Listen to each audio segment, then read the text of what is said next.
学校の火事で窓のひさしに逃げたって話。息止まるじゃん。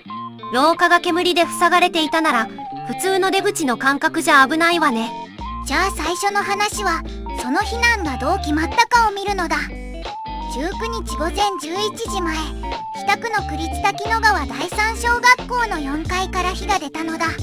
3時間ほどで消し止められても、およそ200平方メートルが焼けて、11人が搬送されたわ。そのうち2人は骨折する大怪我だもんね。学校でこれはかなり重いじゃん。当時は4階の音楽室で、小学5年の24人が授業中だったのだ。焦げ臭さで気づいたのに、最初は火が見えなかったので、煙の怖さが出ているわ。見えないからこそ遅れるよね。火より先に空気が危なくなる感じじゃん。教員は消火器で止めようとしたけれど、火の勢いが強くて消せなかったのだ。そこで無理に押し切らず、避難に切り替えた判断は大きいわ。しかも階段前の防火シャッターが下りてたんでしょ。逃げ道が一気に狭くなるじゃん。あれは火や煙を区切るための仕切りみたいなものよ。閉じていると、通り道の間隔が変わるわね。シャッターには小さなドアもあったけれど、廊下は煙でいっぱいだったのだ。だから窓から外のひさしに出たんだ。幅76センチって、かなり細いよね。音楽室の窓枠を乗り越えて、3階の窓の上にあるひさしへ移ったのだ。一時は21人がそこに座って救助を待ったのね。想像しただけで息が詰まるわ。自分で出ようとした男子児童1人と、誘導した女性教員1人が落下して骨折したのが本当に心配だよね。こういう時、避難経路って普段から頭に入ってる。あーしは一回見直したくなるじゃん。だから今は原因と流れを丁寧に調べているところなのだ。続いてはホルムズ海峡を通る船の動きなのだ。増えたとはいえ、まだ戦闘前と比べると少ないのね。前は1日100隻以上だったのに、今は数隻から数十隻って差が大きいじゃん。18日と19日は各8隻、20日は午後4時までで2隻だったのだ。停滞、スタグネーションがまだ抜けないわね。メタン先輩、急に重い響きを持ってくるじゃん。ホルムズ海峡はペルシャ湾とマーン湾の間にある大事な国際海峡なのだ。 LNG は液化天然ガスだよね。原油と一緒にエネルギーを運ぶ船が集まるんだ。そこが通りにくいと保険や積み込みの段取りまで全部影響するのね。専門家は機雷の除去や関係者の同意が必要で、正常化には数ヶ月かかるかもと言っているのだ。機雷は海に置かれた危険物みたいなものよね。残っていたらそりゃ慎重になるわ。通れるかより安心して通れるかが問題ってことだね。今は中国関係船やイラン船籍が多くて、以前のように一気に戻った感じではないのだ。代替ルートも広がっているから、昔の流れに全部戻るとは限らないわ。みんなならすぐ戻す側と様子見する側、どっちに近い？あーしは後者かな。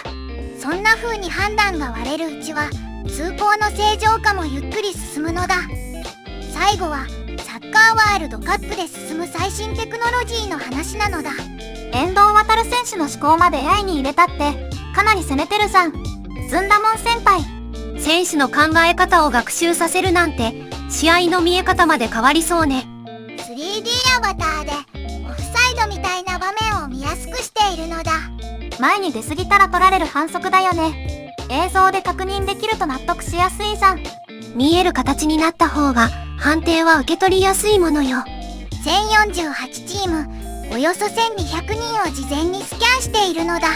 1200人ってデータの量がもう別世界じゃん。選手名鑑を丸ごと入れてる感じ。しかも AI 分析が全チームに無料なのがいいわね。強いところだけの特権じゃないのは好印象よ。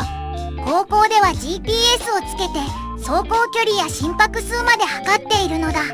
高校でもそこまで見えるなら自分の課題がかなりわかりやすいよね。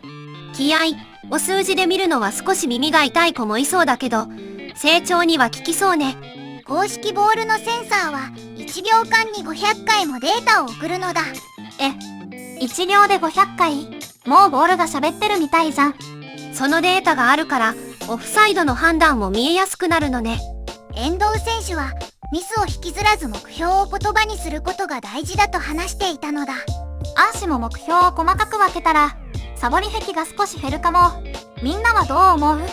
私は最後にどこまで人が決めるかも残したいかしら。 AI は便利だけれど、背中を押す役として使うと相性が良さそうなのだ。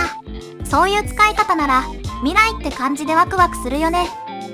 ここで東京つながりの豆知識なのだ。東京の話なら人の多さがまず浮かぶわね。東京都は面積が全国で3番目に狭いのに人口は一番多いのだ。そんなにギュッとしてるの？ちょっと意外じゃん。2026年5月1日現在の人口は1428万3115人で、日本のおよそ 11% を占めるのだ。狭いのに人はぎっしりって感じね。電車が混みやすい理由も想像しやすいわ。しかも23区、多摩地域、島しょ部に分かれていて、東寺東京でも景色がかなり違うのだ。ひとまとめに見えて、実はかなり表情があるんだね。今日は重い話も未来っぽい話もあって、触れ幅が大きかったわね。どのニュースが一番引っかかったか、コメントで教えて。また次回も一緒に見てほしいのだ。概要欄のリンクも気になったら見てちょうだい。じゃあまたね。